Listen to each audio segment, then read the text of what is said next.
These videos have millions of views. Plywood generators, perpetual motion machines, radios made from rusty bolts. Comments are full of, "This is genius." So we're grabbing a calculator and checking if even one of these survives contact with actual physics. First up, another invention of the century made from plywood and sticks. The creator claims this DIY generator can power an induction motor and instantly heat water. Sounds impressive? It's complete bullshit. Let's set the record straight. This thing violates everything they taught us in school. Look at the input versus output. To spin a motor and heat water, you need power. A lot of power. The generator runs on a tiny motor from a solar panel. Its output? Maybe 20 to 30 watts tops. About as powerful as a mosquito sneeze. Now, the generator itself, this is engineering BDSM. Instead of a proper rotor, there's an angle grinder disc with magnets glued on. The coils have no iron cores. Without iron, the magnetic field doesn't concentrate. It just scatters into nothing. It's like cutting out a section of water pipe and expecting the water to reach the faucet by floating through air. And that gap between the magnets and coils, you could fit your foot in there. Because of this, the efficiency drops to basically zero. Holy crap, people! Energy doesn't come from nowhere. You can't pour a cup of gas in your tank and drive 1,000 miles. The wire gauge is thinner than hair. Let's say a miracle happened and the generator actually worked. To start that induction motor, you need massive starting current. For wire this thin, that's a death sentence. Now, the second test, heating water. The creator shorts the generator directly to a copper tube. This is a dead short circuit. Under these conditions, the generator should lock up from electromagnetic braking and the wire should start heating up and melting its insulation. Now let's watch how one craftsman decided to outsmart not just physics, but human anatomy itself, turning an ordinary garden tool into a torture device. We're looking at a homemade cultivator. The operator has to pull this contraption by the handles, walking backwards. According to the creator, this efficiently tills soil. In reality, engineering suicide. Let's break down why physics is working against you here. When you pull the plow toward yourself, the force vector points from the wheel axis toward your chest, meaning up and back. This creates a parasitic vertical force that literally yanks the plow out of the ground.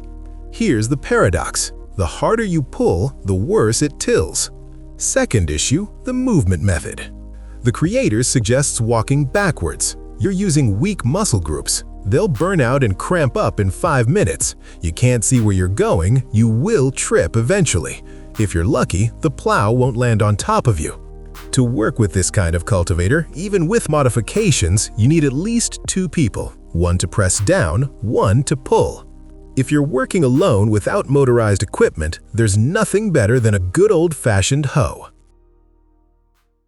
Done with gardens. Now an amateur plumber who decided to save $4 on a hose at the cost of flooding multiple floors.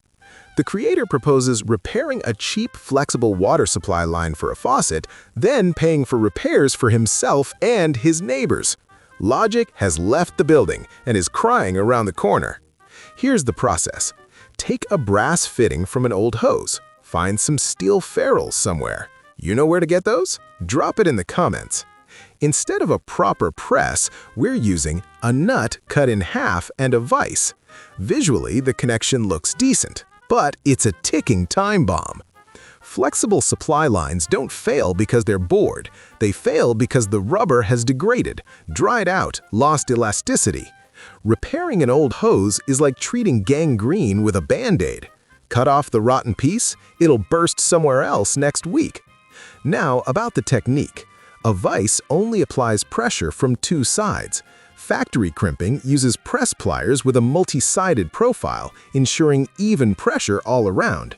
When you squeeze with a vise, the ferrule gets crushed into an oval. Top and bottom, over-compressed. On the sides, dead zones, barely any compression there.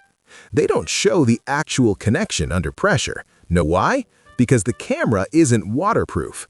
There's a 99% chance this repair turns into a fountain. Done with water, now radio waves. A radio from a bolt and old cassette tape for those who skipped physics to smoke behind the garage. We're shown an FM radio made from cassette tape, a piece of wood, and a rusty bolt. Are we serious? How can adults believe this? Let's unwrap this matryoshka. The magnetic tape supposedly serves as an antenna and variable resistor, pure scam for kindergartners. The wires are soldered to stapler staples that contact the magnetic tape. The tape base is mylar, a plastic dielectric. The creator is trying to pass current through insulation. It's like charging your phone through a rubber glove. Current won't flow through this contraption even if you hit it with 220 volts.